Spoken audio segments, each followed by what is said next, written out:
Damai sejahtera Tuhan Yesus Kristus menyertai kita semua. Mari kita sama-sama menundukkan kepala, kita berdoa. Bapa, terima kasih untuk hari ini, di mana saat ini kami rindu untuk mendengarkan apa yang menjadi kebenaran yang berasal dari kebenaran firman Allah. Kami sungguh memerlukan Tuhan Yesus bagi setiap kehidupan ini. Kiranya Engkau Allah yang senantiasa memberikan wajah terang, mencurahkan kuasa yang besar, mengalirkan bagi kami. Dengan damai sejahtera daripada Allah Bapa yang Maha Kuasa, kami mengucapkan syukur kepadamu ya Tuhan. Pakai setiap kami ya Tuhan, untuk membagikan berita Injil, untuk menerima kabar gembira yang telah Tuhan berikan bagi kami semua. Di dalam nama Tuhan Yesus Kristus kami berdoa. Amin. Puji nama Tuhan. Pada hari ini suatu kesempatan yang baik untuk kita semua menerima kabar gembira mengenai Yesus Kristus. Mengenai mengikuti Kristus. Teladan Dia. Dia lahir. Dia mati. Dan Dia bangkit buat kita semua. Kiranya Bapak, Ibu, dan saudara-saudari mendengarkan dengan baik bahwa Dialah jalan kebenaran dan hidup. Dan Dialah yang menudungi kehidupan kita dari segala hal yang terjadi di muka bumi ini. Tempatkan kepercayaan Kristus di dalam loh hati kita. Jangan biarkan segala sesuatu menghalangi pandangan daripada setiap kita untuk melihat kemuliaan dari Allah yang Maha Besar. Perhatikan dan dengarkanlah kabar Injil ini. Sekali lagi, damai sejahtera daripada Allah Bapa yang Maha Kuasa besertamu. Di dalam nama Tuhan Yesus kita mengucap syukur.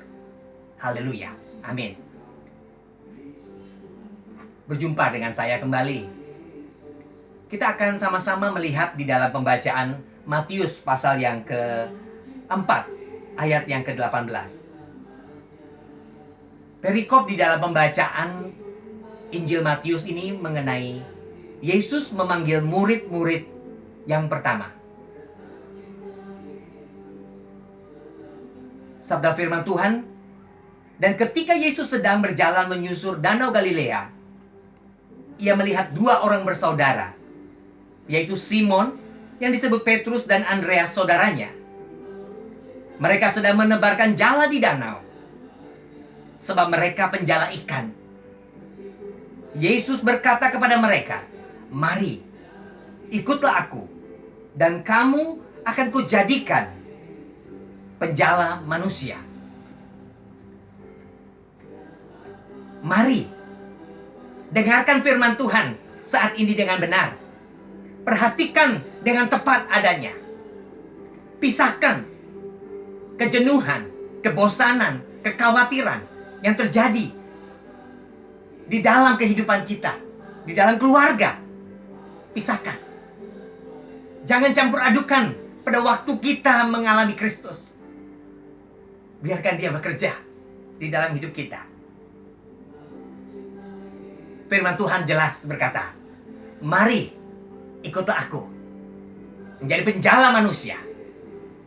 Dan pada waktu itu Yesus menyusuri Danau Galilea, dan Dia melihat beberapa orang yang terpilih untuk mengikuti Dia, di mana Petrus yang dipanggil Simon sedang menjalankan jalannya, yang di mana dia berputus asa. Dia menganggap tidak ada lagi ikan.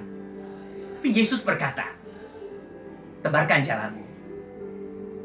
Dan disitulah Petrus mengikuti apa yang menjadi perkataan Tuhan. Yesus adalah batu yang hidup itu. Batu penjuru. Terima kasih kepada Tuhan untuk segala hal yang besar yang telah Tuhan berikan bagi kita. Yaitu apa?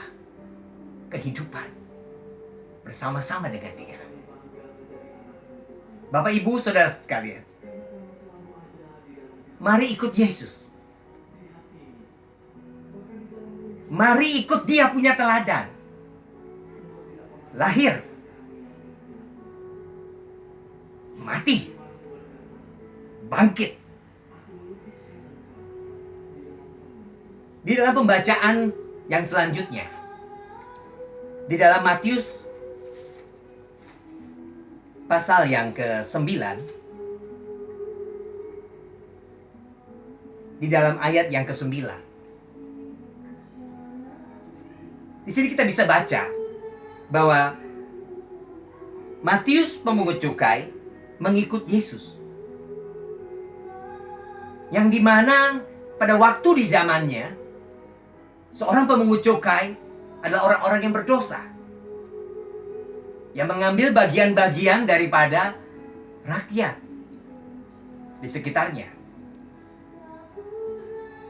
Bapak, Ibu, Saudara-saudari sekalian, Matius adalah orang berdosa. Saya berdosa. Tapi karena Dia lahir untuk saya, Dia mati untuk saya, dan Dia bangkit untuk kita semua. Mari buka hati pada masa-masa berikut ini, yang sekarang ini, agar Dia masuk di dalam kehidupanmu. Kita berdosa, berarti kita harus mematikan daging kita. Kita harus bertobat. Kita harus mengaku lidah bahwa kita adalah orang yang lemah di hadapan Tuhan. Bahwa daripada Dialah semua itu berasal. Yang terutama adalah kehidupan saat ini. Bapak, Ibu, Saudara-saudari sekalian yang dikasihi Tuhan, kiranya kita memperhatikan kata demi kata yang terjadi di dalam pembacaan Alkitab berikut ini. Setelah Yesus pergi dari situ, Ia melihat seorang yang bernama Matius duduk di rumah cukai. Dan Ia berkata kepadanya, "Ikutlah aku." Bapak, Ibu, ikut Kristus. Pegang janjinya. Apa yang Dia sudah berikan takkan pernah terbayarkan oleh kehidupan kita. Bersyukurlah senantiasa. Lahir berarti baru. Mati menghilangkan semua kedagingan. Bangkit berarti kita menang. Di pembacaan selanjutnya, Bapak, Ibu, Saudara-saudari sekalian, dalam Matius pasal 14 ayat yang ke-22. Di sini ada satu kisah tentang Yesus berjalan di atas air. Matius pasal 14 ayat 22. Sesudah itu, Yesus segera memerintahkan murid-muridnya naik ke perahu dan mendahuluinya ke seberang. Sementara itu Ia menyuruh orang banyak pulang. Dan setelah orang banyak itu disuruhnya pulang, Yesus naik ke atas bukit untuk berdoa seorang diri. Ketika hari sudah malam, Ia sendirian di situ. Perahu murid-muridnya sudah berjalan beberapa mil jauhnya dari pantai, dan diombang-ambingkan gelombang karena angin sakal. Kira-kira jam 3 malam, datanglah Yesus kepada mereka berjalan di atas air. Ketika murid-muridnya melihat Dia berjalan di atas air, mereka terkejut dan berseru, "Itu hantu." Sungguh Tuhan kita berkuasa. Dia memberikan suatu keteladanan. Dia memberikan segala sesuatu kehidupannya bagi kita. Sehingga pada waktu di dalam pembacaan Matius pasal 14 ayat 22 ini mengenai Yesus berjalan di atas air, dia memberikan sesuatu hal bahwa dia bukan hantu. Dia bukan sesuatu yang tidak bisa dipercayai. Dialah iya dan amin. Ya, Alfa dan Omega. Dan dialah kebenaran itu bagi saya dan saudara. Pembicaraan ini bukanlah motivasi untuk menyemangati Bapak Ibu, saudara-saudari sekalian. Tapi ini suatu kebenaran yang terjadi di dalam Injil. Bahwa Yesus itu bukan hantu. Bukan sesuatu yang menghilang dan tidak bertanggung jawab. Dia menyembuhkan yang lumpuh. Dia memberikan penglihatan bagi yang butuh melihat. Dia melepaskan segala kekotoran dari tubuh kita. Mari, ikutlah Yesus. Dia lahir, dia mati, dia bangkit untuk saya dan saudara.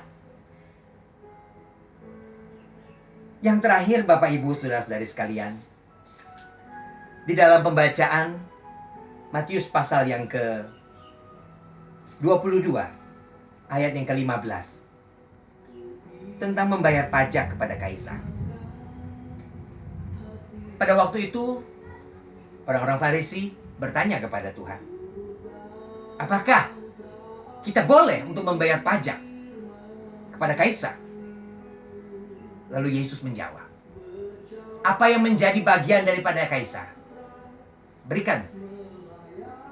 Apa yang menjadi bagian daripada Tuhan, berikan. Apa yang menjadi bagian dari Tuhan, berikan. Itu ucapan syukur kita dari semua kejadian yang ada di muka bumi ini. Bersyukurlah kepada Dia, bahwa Dia telah mempersatukan kita semua di dalam satu bahtera, yaitu rumah tangga, yaitu keluarga. Ayah, ibu, suami, istri, anak-anak berkumpul untuk memuliakan nama Tuhan. Kalau di antara kita masih saja sendiri-sendiri, mulai ambil tangannya, ajak dia untuk berdoa. Panggil, rangkul dia, seperti Yesus merangkul Matius orang Lewi itu. Seperti Petrus dipanggil, mari ikut aku. Bapak, Ibu, saudara-saudari sekalian, Tuhan sungguh baik bagi kita semua. Sampai hari ini tiada noda cacat celah. Kita butuh Tuhan. Kita sungguh membutuhkan Tuhan. Yesus Kristus, anak domba Allah, yang membawa kita ke air yang mengalir, ke rumput yang hijau. Ini bukan angan-angan, ini bukan mimpi, ini kabar Injil. Inilah kabar gembira. Ini yang menghibur hati yang berduka. Ini yang membawa kita ke kerajaan Allah. Itu perkataan Allah sendiri. Kiranya Tuhan Yesus memberkati Bapak Ibu di setiap rumah-rumah yang ada. Senantiasa berdoa dan andalkan kuasa kebenaran-Nya Tuhan. Tuhan Yesus memberkati. Terpujilah Tuhan. Hari ini, hari esok, dan selama-lamanya. Mari kita berdoa. Bapa yang kudus, dari setiap hal yang telah diberikan bagi kami, dari Kau memberi ajakan kepada Petrus, itu mengajarkan kepada kami untuk menjadi seorang murid. Kau mengajak seorang Matius, Kau mengajarkan kepada kami untuk kembali bertobat. pada waktu Engkau memberikan kepada kami suatu hal yang bagi kami tidak mungkin dan mustahil, dan bagi kami tidak percaya, Engkau memberikan penjelasan bahwa Engkaulah Tuhan. Dan yang bagi kami, Engkau memberikan kepada kami pengertian, memberi apa yang menjadi bagian daripada Tuhan, yang menjadi milik Tuhan, yaitu kita, tubuh kita, diri kita sendiri, untuk menjadi bait kudusnya, untuk menyembah dan memuji Allah. Kiranya damai sejahtera memberkati daripada kami semua, hamba-hambamu, setiap keluarga-keluarga yang ada. Di dalam nama Tuhan Yesus Kristus, kami berdoa dan mengucap syukur. Terpujilah Allah untuk selama-lamanya. Amin.